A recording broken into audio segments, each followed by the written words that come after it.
What's up, YouTube? This is Too Raw for TV. All right, so before I get into this video, I want to give a big shout out to the man, the myth, the legend, the brother Robert Mason, showing love with the donations to the channel via the PayPal. Salute to you for showing love to Too Raw for TV. I've seen the other subject that you was talking about. I'm gonna do a video on that tomorrow. On the Patreon. So let's talk about this. So Joy Taylor is still in the news. Now, just to do a brief recap, of course, many people are now finding out about this lawsuit filed by this former hairdresser that worked with Fox Sports for I think it's an 11-year span. I think from 2013 to 2024. And in it, she accuses the Fox Sports hierarchy, in particular, Charlie Dixon, an executive, Skip Bayless, Joy Taylor, in particular, of harassment in various different forms and discrimination. She even accuses Skip of giving her an indecent proposal, offering $1.5 million for the box. Okay. Now, I have noticed that the focus have gotten off of them, as usual, and on people that look like me, and probably most of us. And this happens all the time. I knew this was going to happen when I saw what was initially the side story, you know what I'm saying, of Joy Taylor and Emmanuel Acho, and that's become like the main thing, you know. So look, do I believe that Joy Taylor is a 304? Allegedly. In my opinion, from what I've read and from what I've seen, yes. This doesn't come as any surprise to me. You know, it's not, there's no surprise to me when it comes to these types of things. Number one, you got to look at her past. She didn't really have the qualifications in the first place to secure the job that she got. It doesn't really justify it. Like, she was the sister of a former NFL player, but that's pretty much the only angle she had.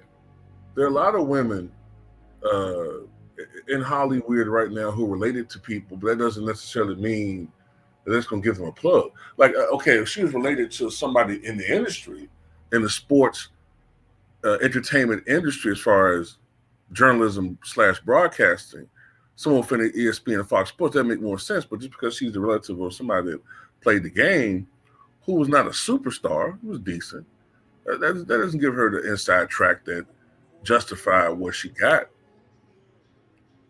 But then when you do a little more, searching and research, you find out that she was, I think, originally in Pittsburgh. And when you research that, there's some indication that she possibly may have been a stripper in Pittsburgh, relocated to Miami, was a bartender, possibly, allegedly, still a stripper, on the side at least. Hosted a Miami radio show, sports radio show. Then, when this opportunity came about with this show Undisputed, which, if you look back on it, this is when Skip Bayless at his absolute zenith. This was Skip Bayless at his peak, because it was big news he was leaving First Take, going to Fox Sports, where he had more creative control. And the moderator was expected to be somebody that had some experience. So for them to hire this neophyte and Joy Taylor seemed surprising. At the time, I wasn't really all that interested in it, but I even thought that, it might have been something going on like that. Why? Because she's an attractive woman. First of all, well, I'll get to that in a moment, but she's an attractive woman in a male-dominated industry. I mean, we can sit here and condemn her all we want to, but this isn't new. This goes on all the time in that industry, right? So we can say shame on her, shameful, shameful, but it's the men in the industry that pretty much necessitate that women in some form of fashion, sexualize themselves. Now, I would say maybe the majority of women aren't doing what she did, but they damn sure do things to increase their chances of being hired. Look, we have become a more superficial society, but, we still see the Jason Whitlocks of the world. We still see, portly, old, balding, heavy-set guys making six figures, right? We see guys in their 60s and 70s still making a lot of money, still dominating, graying older. Colin Cowherd's pushing 60. At the same time, if you're a female in this industry, generally speaking, when you pass 50, you get knocked down a peg. Stephen A. Smith is pushing 60. He's at the height of his powers on ESPN. Most of the female talent have a really, once they go past 40, 45, their looks may start to fade. There's a lot of pressure on them. They work out religiously. They might get facelifts. They wear a ton of makeup. They wear the tightest revealing or semi-revealing dresses. They lose weight and, might even get some work done to make them look more appealing visually. So there's already a pressure on them from the male audience. So look, like I said, I'm not trying to say what Joy Taylor did was admirable. No, it's not admirable, but I'm not shocked by it. And what makes people think that industry is any different from the music industry or any different from the movie industry or any entertainment industry or any industry, period?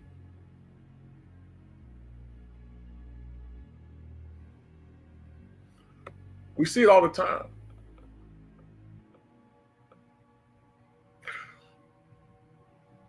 Look, there's belief now that Marcellus Wiley, who was a co-host of Speak for Yourself, formerly Speak for Yourself, now I think it's called Speak.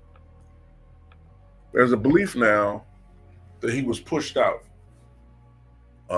not because of a decision made at the top, I guess apparently by Charlie Dixon, or maybe even the head above him, but influenced by Charlie Dixon. It wasn't a call like, let's go with this talent, that talent, I think this will be better. But now it seems like they made a decision based upon collusion, quid pro quo. I'm getting this from her, Dixon. Emmanuel Acho started getting that from her. And in exchange for these favors of giving up my box, I want to get on this show. I want to take Marcellus Wiley's spot. Emmanuel Acho got in good with Joy Taylor because she started having more power. She had a plug to Mr. Dixon. And they all pushed to get a better position for themselves. Self-serving. Yeah, you could say it's messed up, but what are we? Are we fresh out the womb here? That's how the real world works. Cutthroat. It's cutthroat. Another thing I don't understand is, why is everybody focusing on Emmanuel Acho and Joy Taylor, but not Charlie Dixon? Because according to that 42-page document, Noreen Faraji, the hairdresser, among other things, said that Charlie Dixon fired a woman because she wouldn't give up the box to him. Now, that's not just a quid pro quo deal. That's you punishing a subordinate because they wouldn't give up the goodies. Now, this is where I call cap. ESPN, especially, and Fox Sports, castigated old boy, right? The Houston Rockets coach, the former Celtic coach, Ime Udoka, for having a consensual relationship with a supposed subordinate, right? Even though that woman was an executive.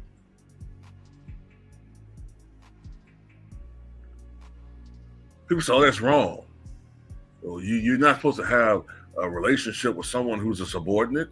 This is balderdash. They didn't use that term. That's the words I use. You know, I got a fucked up vocabulary from 1969. But you know, this is just you can't do this. You can't have a relationship with someone who's a subordinate. They said, well, she was a married woman. I mean, she's more at fault. Well, no, he's the superior. It's wrong. You're not supposed to do that.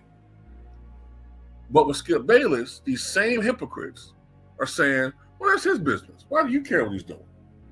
If he wants to have a relationship with a hairdresser, if he did, that's why you worry about his personal life.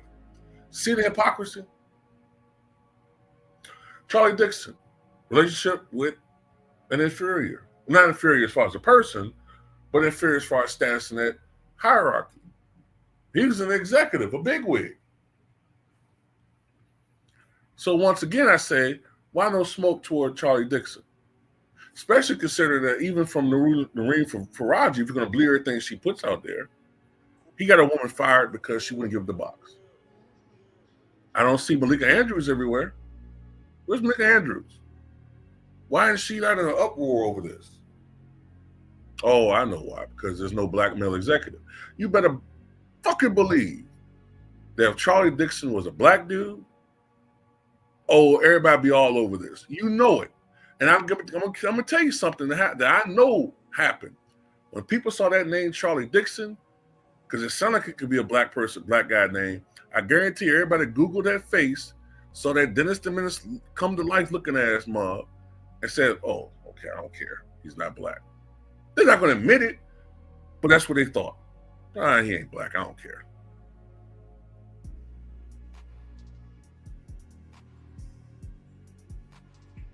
And I gotta say too, where are all the women who are so furious at any other situation where a man in this patriarchy, as they put it, abusing his privilege and preying on a woman for a quid pro quo that may favor her, but he's using her for her body. He's sexualizing her and using her and abusing her and demeaning and dehumanizing her. Where are these same women at? When it's not somebody look like Jay-Z or somebody look like Diddy. Now, I'm not saying that Charlie Dixon was doing all these horrible things, abusing, but I'm just saying the general idea that these men are using these women in exchange for, you know what I'm saying, favorable positions or promotions, in exchange for, you know what I'm saying, the box. Other situations, I see them absolutely pissed off and furious about. But in this situation, if anything, people are aiming all their animus at Joy Taylor. And I'm going to say this too. Even if she was planning on Me Too and Charlie Dixon, right? Now that I look into it and I think about it more, I don't even care. Not anymore. I don't care because, like I said,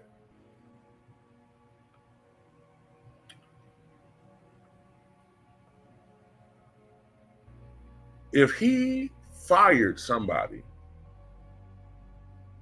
because they wouldn't give him the box, and if Skip Bayless let that woman go as a hairdresser or hairstylist because she wouldn't give him the box, that's their prerogative as far as Skip. But that's messed up.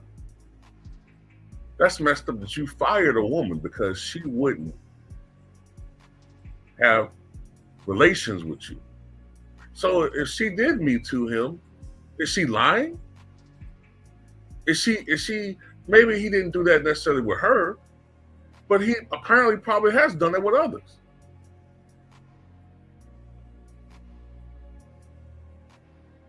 So to me, I don't really, you know what I'm saying? I don't really care at all that she did do that. That's just me. Maybe I'm in the minority in this situation, but I don't really care. And anyway, like I said before, you could just look at Joy Taylor. Look at the way she dresses. Look at the thirst trap pictures she. Did anybody else in her position in broadcasting dress like that or promote themselves like that? No, it's not surprising to me.